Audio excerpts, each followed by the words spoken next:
you know how excited I am to be here on Y100?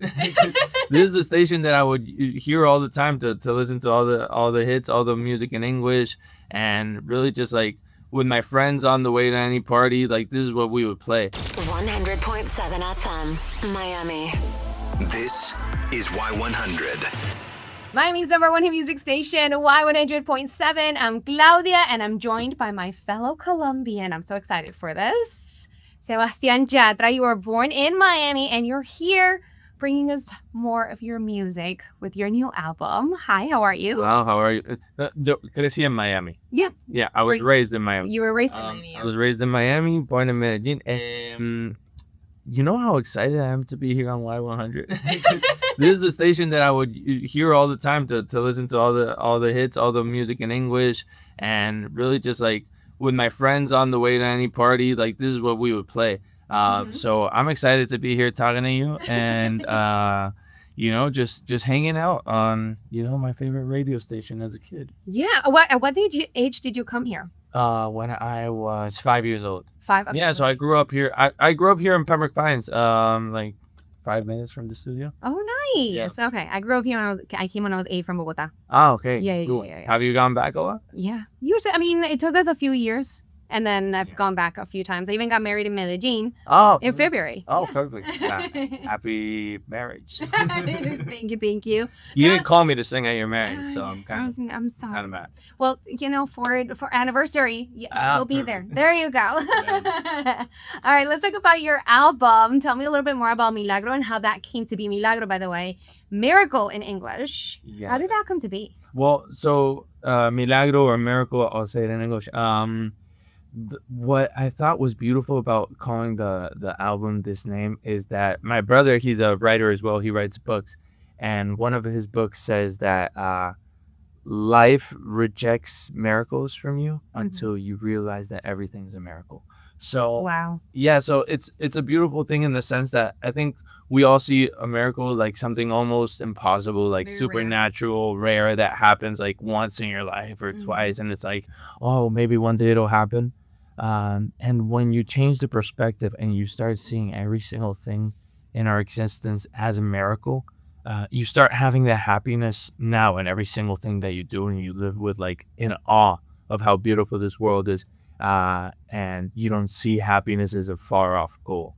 So really that way of seeing things and like feeling things and living life has really changed my life for good. Like, I'm so happy right now. I don't see it like something that I want to be happy one day. No, not at all. And I want to share that with people. So that's why I called the album this. And then there's a lot of songs that go along with that energy of the message that I'm telling you right now. And it's just something that I'm really happy about. I can also tell you I've been working on some music in English. So that was going to be one of my questions for sure. Music in English. But I've heard the album, and I see that there's like a different genres within the album, and I'm seeing like we're picking back from what the music that we grew up listening to, especially in like Latino world, when it's un poquito de merengue here and some ballads over here. And actually with Adrián, we were talking about disco rayado. And how do we translate disco rayado in English? Because for a Gen Z, mostly. Because, like a broken record, you get that, broken record. But for a Gen Z or for an alpha, it's like, ¿cómo se dice? A broken record, a disco rayado is basically when you don't shut up about the same thing. Because when there's like a broken record, it just keeps spinning on the same part, and it just like it keeps repeating itself. So when somebody calls you a disco rayado in Spanish or a broken record, it's like you got to talk about something else. Like you change the subject, but change the subject, but and it's a song about when you're heartbroken about somebody, and it comes to a point where it's embarrassing to still have people know that you're still going on in your head and your heart about the same. You're hung up on someone. Yeah, you're hung up on someone. So it's a song where you like let it all out, and even those things that are hard to like accept to yourself, you're not just accepting them to yourself, you're screaming them at the top of your lungs in this song that says, ahora soy el borracho despechado que llaman loco el disco rayado, sola la de una mujer que no quiere volver a ver. Oh my gosh. Serenade us, Soleil, please. You mentioned about music in English. very interested. That was going to be my next question, because I know you've worked with John Legend. You've had a different, influences in the American world. When can we hear something in English? And then maybe we'll play it on Y100. You Come on. better play it on Y100. If you don't play it on Y100, I'll be so pissed. I've done a lot of music in English. I just haven't released it really. But it's been such a beautiful process finding my own voice in English, because it's so different to write in a different language. Yeah. Just the way people express themselves, etc. And finding the way that you like your voice to sound in English. And I think we've done a beautiful job in that sense in the past 3-4 years. Nice. And it's helped me when I get in the room with someone and write in English, I feel pretty comfortable. Okay. Like if I was writing in Spanish, obviously I need to keep practicing it more and more. But I do have one song that's definitely, it has to come out. So it's one of those really special songs. Oh, I'm glad, and I wish hopefully we can hear it soon, because that was what I'm asked as bilingual, right? What language do you think of or in? You sometimes, 99% of the time, I'll think in Spanish or in English, depending on the subject and who I'm talking to. So sometimes, with you, it might be half of me wants to speak Spanish because I already know you're going to understand what I'm going to say. But if I'm speaking with someone in English, yet they tell me to count, I count in Spanish. Counting anything for me is in Spanish. So when it comes to songwriting, you came when you were 5, so you've been speaking English also pretty much your entire life. Yeah. You would think that it would be as simple as, super snap to write in English, but I feel like Spanish is the go-to. I think it's harder to write in Spanish in the sense that Spanish, since it's a language that comes from Latin and it's more romantic, it sounds more romantic. It's easier to sound corny in Spanish than in English. Everything sounds more proper. But at the same time, with English sounding, a lot of things sounding good on English, how can you make it really sound incredible? Yeah. So that's always a challenge. But what I like most doing in life is writing songs. So I'm always up for this. How it comes out in Spanish, it comes out in English, it just comes out. And I don't speak as much English as I used to, obviously now, but when I speak English, it's like my mind just goes into turns the switch. Yeah. But I've always dreamed in Spanish. I've always been thinking in Spanish, even when I lived here in the U.S.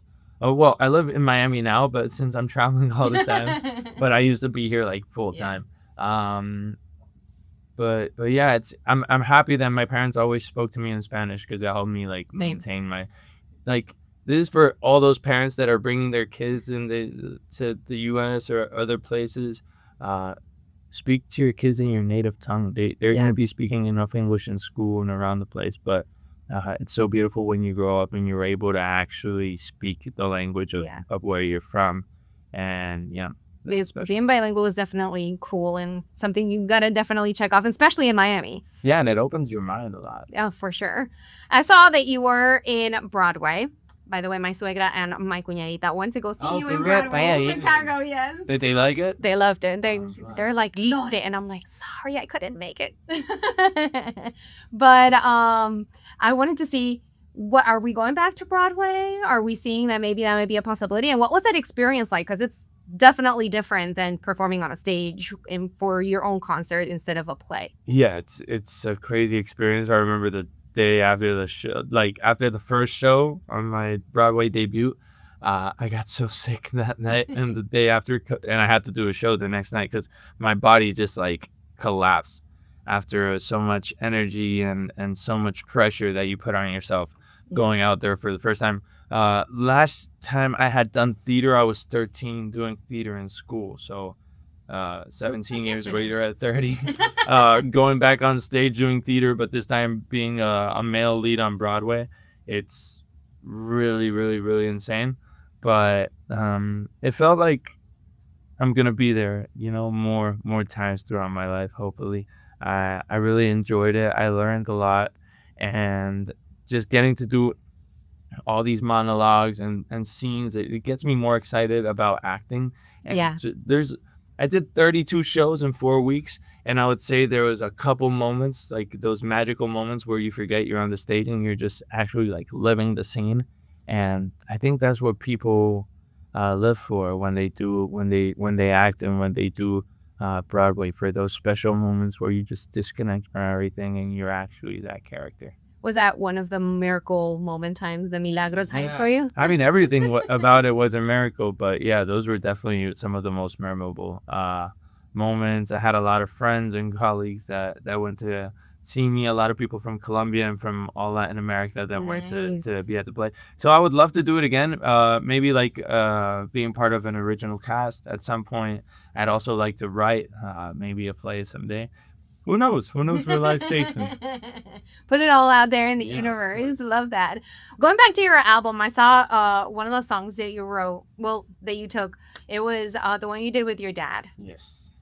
And my favorite part of the entire title was featuring Mi Papi. Because you just didn't give it's my dad. It's not his name necessarily, but it's like this man. I felt like it just tied it to me more.